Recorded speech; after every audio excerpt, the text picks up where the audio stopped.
নমস্কার, আমি মৌমিতা। আমার নতুন একটি ছোট্ট ভিডিওতে আপনাদের সকলকে অনেক অনেক স্বাগত। এই দিনটি ছিল ওই যে কালী পুজো বাড়ি গিয়েছিলাম, এটা ঠিক তার পরের দিন। ওই দিন দেখো আমি সেই একই শাড়ি পরে নিয়েছিলাম, আর এই দিন আমি যাচ্ছিলাম তাহিরপুরে একটা জন্মদিন, আমার একটা ননদের মেয়ের জন্মদিন। এই জন্য দেখো কালীনারপুরে চলে এসেছিলাম আর ট্রেন ধরে নিয়েছিলাম। আর দেখো ট্রেন ধরে চলে এলাম তাহিরপুর স্টেশনে।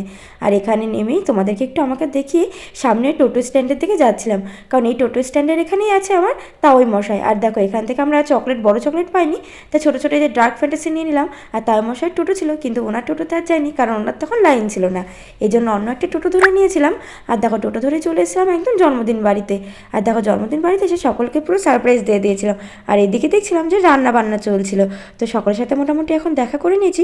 চলো এখন ড্রেসটা চেঞ্জ করে নিই। আর জানো তো সেদিনকে আমার যেই ননদের মেয়ের জন্মদিন, তো ওর বোনও সেদিনকে এসেছিলো। তো আমরা আসার পরপরই যেহেতু ওরা এসেছিলো, এই জন্য দেখো ড্রেস চেঞ্জ করে চলে এসেছিলাম রাস্তাতে। আর রাস্তাতে এসে ওদের জন্য ওয়েট করছিলাম। তারপর দেখি একটা টোটো করে ওরা সকলে মিলে কিন্তু চলে এসেছিলো, এই জন্য সকলকে নিয়ে নিয়েছিলাম। আর দেখো ওদের ছোট্ট একটা ছেলে ছিল, তো ওকেও একটু নিয়ে নিলাম। আর তারপর বাড়ি এসে চা করলাম, চা করে সকলকে মোটামুটি দিয়ে এখন চলে এসেছিলাম কেক কাটিংয়ের এখানে।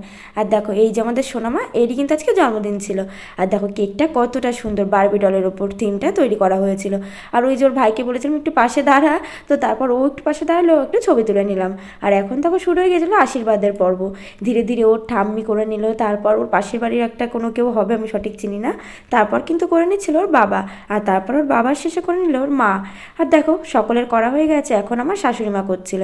আর আমার শাশুড়ি মা বলছিল যে সকলে উলু দাও, আমি কিন্তু দিতে পারি না, এই জন্য দেখো একটু উলু দিয়ে নিলাম। আর তারপর করছিল আমার মামা শ্বশুর, মানে যেই দিদির আমি মেয়ের জন্মদিনে এসেছি তো ওনারই বাবা। তো যাই হোক তারপর ওর ঠাকুরদা করলো, মানে যেই তার মশাই টোটোটা ওখানে ছিল, কিন্তু যার টোটোতে আমরা আসিনি। আর দেখো আমাদের পুচকি একটা ব্যাগ নিয়ে দাঁড়িয়েছিল, কারণ সকলেই ওকে টাকা দিচ্ছিল। আর তারপর দেখো ওর কেক কাটিং হবে, এই জন্য দেখো এই যে স্পার্কেল যত সম্ভব বলে, তো এগুলোকে জ্বালিয়ে দিল।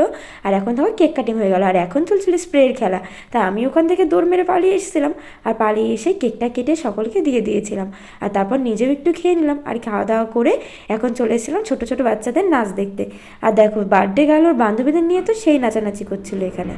আর দেখো ওদের নাচ দেখে আমরা চলে এসেছিলাম বাড়ির ভেতরে। আর এসে দেখি তখন কিন্তু ক্যাটারিংয়ের সমস্ত দাদারা চলে এসেছিলো, আর এদিকে খেতেও বসিয়ে দিয়েছিল। তো আমরা ভাবলাম যে বেশিক্ষণ আর ওয়েট করবো না, আগে খেয়ে দিয়ে নিই। এই জন্য দেখো বেশিক্ষণ আর ওয়েট করিনি, খেতে বসে পড়েছিলাম। তোমাদেরকে একটু আমাকে দেখি এখন দেখো খাবার এখানে বসে পড়েছিলাম। এই যে যেই ননদ মানে এসেছিলো আমাদের পরপর, তো ওর বর, আমি, আমার ননদ, আমরা সকলে মিলে খেতে বসে পড়েছিলাম। প্রথমে তো ছিল ভেজ ডাল আর তার সাথে আলুর চিপস, আমি যেটা নিই নি আলুর চিপসটা। তারপর ছিল এই যে ইঁচড় চিংড়ি, তারপর ছিল মাংস। আর ইঁচড় চিংড়িটা খুব ভালো হয়েছিল, যেটা আমি অনেক করে খেয়েছিলাম। তারপর ছিল চাটনি পাঁপড়, পাঁপড়টা ভুল করেই দিয়ে গিয়েছিল। তারপর এই যে ছিল দই, আর তারপর ছিল মিষ্টি। আমাকে পাঁপড়টা দিয়ে গিয়েছিলো, মিষ্টিটা তো আমি নেবো না ভেবেছিলাম, কিন্তু আমার নন্দাই বললো যে না ভালো খেতে, এই জন্যই খেয়েছিলাম। তো যাই হোক তারপর দেখো আমরা সকল মিলে খাওয়া দাওয়া শেষ করে চলে এসেছিলাম এখন নাচ করতে। আর সবাই মিলে কিন্তু সেদিন ফাটিয়ে নাচ করেছিলাম, একদম খুব মজা করেছি। তো যাই হোক এখন দেখো চলে এসেছিলাম একদম নাচ শেষ করে। আর আজকের ভিডিওটা বাস এইটুকুনি। আর দেখো ড্রেস সমস্ত কিছু কিন্তু চেঞ্জ করে নিয়েছিলাম। তো দেখা হচ্ছে আর পরবর্তী ভিডিওতে, ততক্ষণের জন্য সকলে ভালো থাকবেন, সুস্থ থাকবেন, টাটা বাই।